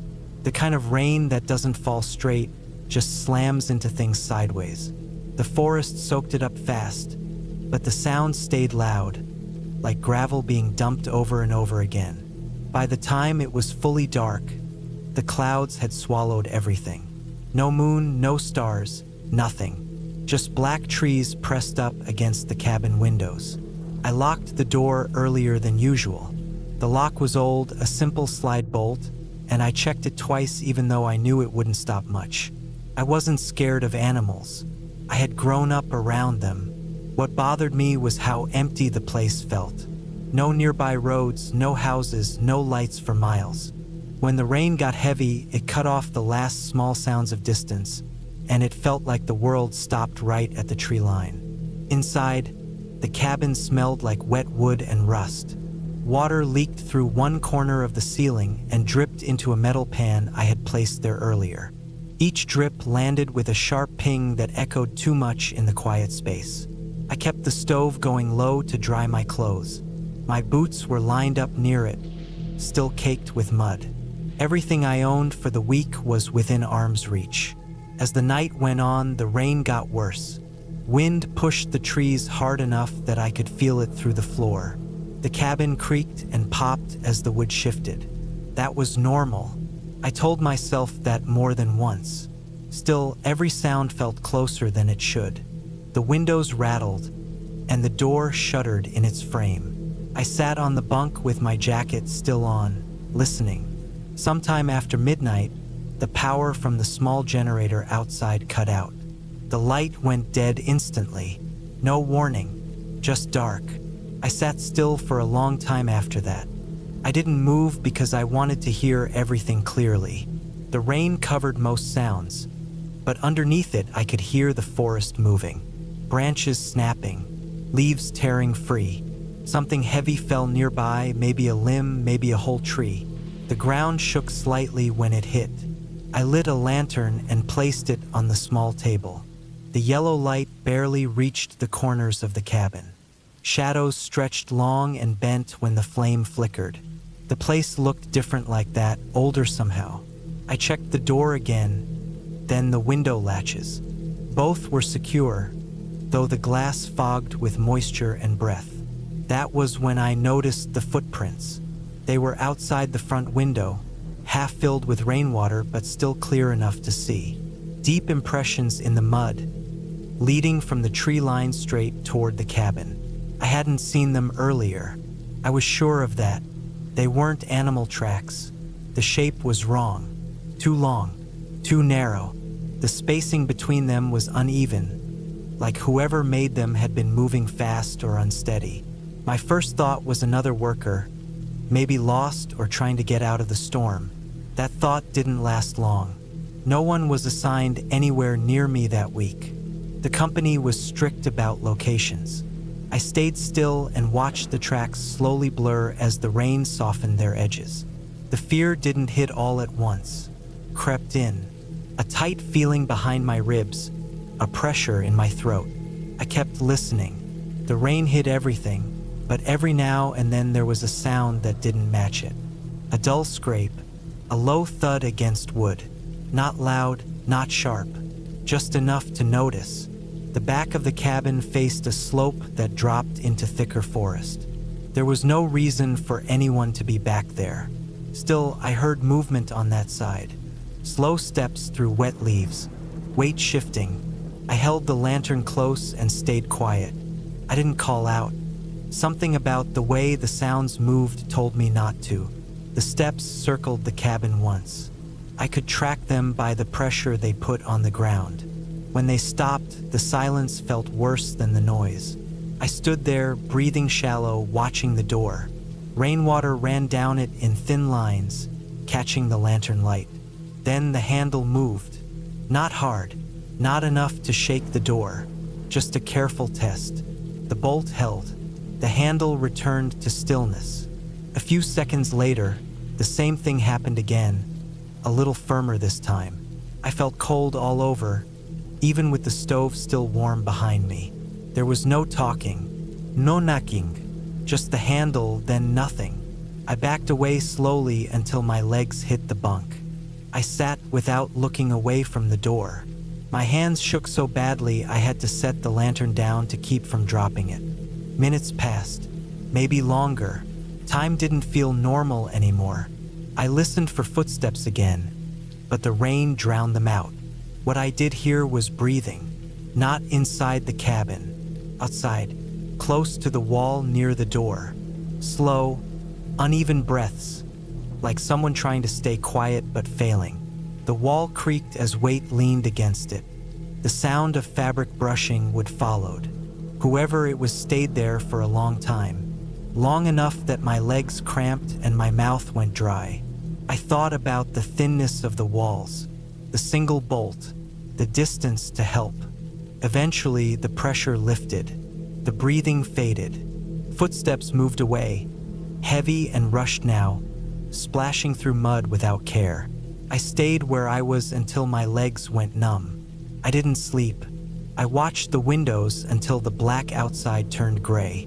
When morning finally came, the rain had slowed to a steady drizzle. Fog sat low between the trees. I stepped outside carefully. The footprints were everywhere now, circling the cabin, pressed deep into the ground. One set led to the door, another to the back wall. None of them led away cleanly. They scattered into the forest and vanished. I packed my things right then. I didn't wait for instructions. I left the cabin unlocked and walked the long road back to my truck, checking over my shoulder the whole way. Nothing followed me. Nothing moved. Later, I reported what happened. The job was reassigned. I never went back. Months after, I heard the cabin was torn down due to damage from storms and age. When I think about that night now, what stays with me isn't the fear itself. It's how careful whatever it was tried to be, how patient, and how close it came without ever making itself fully known. I still hear heavy rain the same way. I still notice footprints more than I should. and I never stay anywhere remote without a solid door and a clear way out. That night didn't end with answers, but it ended with me leaving alive, and that has always felt like the only clear ending I needed.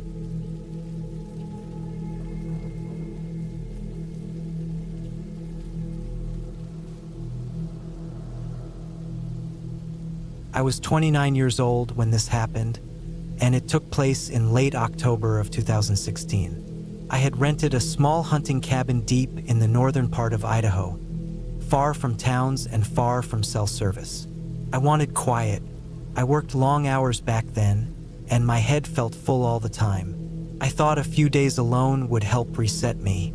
The cabin was advertised as basic but clean. One room, a small loft, a wood stove, and a narrow dirt road leading in. Pine trees packed tightly around it. No nearby neighbors. No noise except wind and animals. I arrived just before sunset. The road in was rough, full of rocks and deep ruts. My car barely made it. I remember thinking that if something went wrong, help would not come fast. I ignored that thought. I unloaded my bags, locked the car, and went inside. The cabin smelled like old wood, dust, and cold air. Felt dry and hollow, like it had been empty for a long time. There was a single window facing the trees and a door that looked solid enough but old. I checked the lock. It worked, but it did not feel strong. That first night was quiet. Too quiet. I cooked canned food, read by lantern light, and listened to the stove crackle. Every sound outside felt louder than it should have. Twigs snapping, wind brushing the walls, an owl somewhere far off. I kept telling myself it was normal. I went to sleep early in the loft, wrapped in blankets, and slept lightly. The second day was gray and cold. Clouds hung low, and the forest looked darker than it had the day before. I spent the morning walking around the area, staying close to the cabin. I noticed footprints in the dirt road that were not mine. They were boot prints, deep and clear. I told myself they could be from a hunter or the owner checking the place. Still, they bothered me. I went back inside earlier than planned. That afternoon, I found something else. Near the back of the cabin, close to where the trees thinned out, there was a cigarette butt on the ground. I did not smoke. It was fresh, not wet, not old. I stood there longer than I should have, staring at it. The forest felt different then, heavier, like I was being watched. I went back inside and locked the door. As it got dark, the wind picked up. The trees creaked and swayed. Shadows moved across the window. I sat at the small table trying to read, but I kept losing my place. Around 9, I heard footsteps outside. Slow, steady steps crunching over leaves and dirt. Not an animal, too even. They moved around the cabin, then stopped near the window. I froze. The lantern light felt suddenly too bright. I turned it down and sat still, barely breathing. A shape blocked part of the window, just a dark outline standing close. I could not see details, only that someone was there. My heart pounded so hard I felt sick. The shape stayed for a long time, then moved away. The footsteps circled again, slower this time, then faded into the trees. I did not sleep that night. I sat with my back against the wall, holding a heavy flashlight and a kitchen knife. Every small sound made me flinch. At some point near morning, exhaustion took over and I drifted off.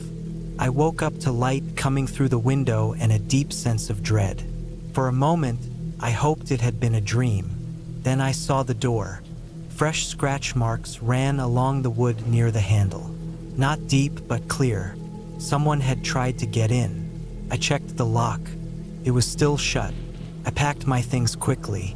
I planned to leave as soon as I could. When I stepped outside, the air felt wrong again. Too still. I walked toward my car and stopped. One of the tires was flat. Completely flat. No slow leak. No accident. Just flat. I looked around, panic rising. The forest was silent. I knelt to check the tire and saw cuts along the rubber. Clean cuts, done on purpose. My hands shook as I stood up. I felt exposed out there like the trees were closing in. I went back inside and locked the door again. The rest of that day dragged on. I stayed away from the window. I rationed food and water, knowing I might be stuck longer than planned. I tried my phone again and again. No signal. As the sun went down, fear settled deep in my chest. I knew someone was nearby. I knew they were waiting. That night, the footsteps returned. Louder this time. Closer. They stopped right outside the door. I heard the handle move slightly, testing it. The door held. Then came the scratching again, slower and more deliberate than before. I pressed myself against the wall, trying not to make a sound. My body felt numb. After what felt like hours, the noises stopped. I stayed still until morning. When daylight came, I noticed something new. Through a crack in the window covering, I saw movement near the tree line. Person standing still, facing the cabin. They wore dark clothes and a hood. They did not move. They just stood there, watching. I backed away and stayed out of sight. My thoughts raced. I needed to get out. Waiting was making things worse. I gathered what I could carry and waited until I could no longer see the figure outside. I ran for the car. My heart slammed in my chest. I got in, locked the doors, and tried the engine. Turned over but did not start. Panic hit hard. I tried again. Nothing. When I looked up, I saw movement in my side mirror. The figure was closer now, walking fast. I got out of the car and ran down the dirt road. I did not look back. My lungs burned. Branches scraped my arms. I ran until my legs felt like they would give out. Eventually, I reached a wider gravel road. A logging truck appeared around the bend, and I waved my arms wildly. The driver stopped. I collapsed near the road, shaking and exhausted. I was taken to the nearest town. The police were called. They went back to the cabin with me later that day. They found signs of someone camping nearby. A small fire pit, food wrappers, more cigarette butts. They found tools hidden under brush. They never found the person. The car damage showed clear sabotage. It was not random. I left that place the same day. I never went back. Even now, years later, the memory still sits heavy in my chest. I know how close I came to something much worse. The quiet, the waiting, the feeling of being watched stayed with me longer than the fear itself. I learned that isolation can hide real danger, and sometimes the scariest encounters do not need anything unreal to be terrifying.